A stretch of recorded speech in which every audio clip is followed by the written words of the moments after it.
अरे दुर्गेश भाई, बहुत बारिश हो रही है, ऐसे में काम पर कैसे जाया जाए? अरे बारिश तो हो ही रही है, अब कर भी क्या सकते हैं। थोड़ी सी मंदी होगी तो चलेंगे, ठीक है।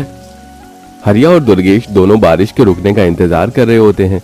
उनके आसपास की एक जगह पर एक अमित नाम का लड़का समोसे की दुकान पर समोसे तल रहा होता है। अरे भाई, बारिश तो पता नहीं कब कम होगी, चल इतने थोड़ी पेट पूजा ही कर लेते हैं।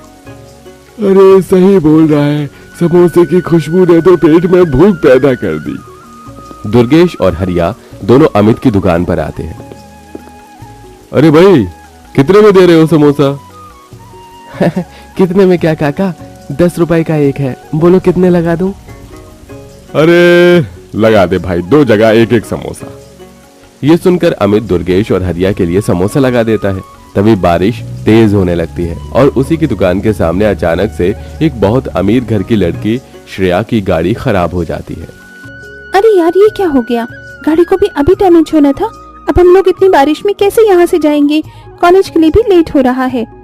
मैं तो सोच रही थी कि बस पकड़ लूं, लेकिन तुमने कहा कि मेरी गाड़ी है, चलो। आज तो हम कॉलेज नहीं जा पाएंगे, मुझे ऐसा लग रहा है। तभी इशिका को समोसे की खुशबू आती है। अरे सामने देखो ना, समोसे वाला। मुझे समोसे खाने हैं, भूख लगी है। ऐसी तेज बारिश में समोसे खाने का तो मजा ही अलग है। व्हाट रबिश, तुम इस 3rd क्लास दुकान पर समोसे खाने की सोच भी कैसे सकती हो? बस करो श्रेया, तुम अमीर हो लेकिन हम नहीं, और हमें तो ऐसे ही पसंद है। चलो इशिका, हम दोनों चलते हैं। विनीता और इशिका दोनों अमित की समोसे की दुकान पर जाती हैं और वहां चटकारे लेकर समोसे खा रही होती हैं। उन्हें देखकर श्रेया को भी भूख लगती है और वो अपनी गाड़ी से निकलती है और अमित की दुकान में आ जाती है, जहां वो अमित के समोसे खाती है जो उसे बहुत अच्छे लगते हैं। ये समोसे तो बहुत स्वादिष्ट हैं, मजा ही आ गया। मुझे माफ करना, मुझे तुम दोनों को ऐसे नहीं बोलना चाहिए था। इतना कहकर श्रेया अमित को 500 का नोट देती है। ये लो पैसे, छुट्टी तुम रख लेना। अरे रुकिए मैडम, आप तीनों ने एक एक समोसा खाया है जिसके मात्र 30 रुपए हुए हैं, और उसके चलते मैं आपसे ये 500 रुपए नहीं ले सकता। हाँ, आप एक काम कीजिए, मुझे 30 रुपए खुले दे दीजिए। अरे मेरे पास खुले पैसे नहीं हैं, तुम इन्हें रख सकती हो।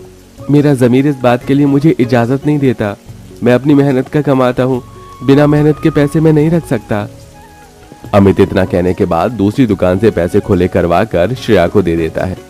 ये बात अमित की उसे बहुत अच्छी लगती है। उस दिन के बाद से श्रेया कॉलेज के बाद रोजाना अमित के समोसे की दुकान पर अपनी सहेलियों को किसी न किसी बहाने से लेकर आने लगती है, मानो जैसे श्रेया को अमित से एक तरफा प्यार हो गया हो।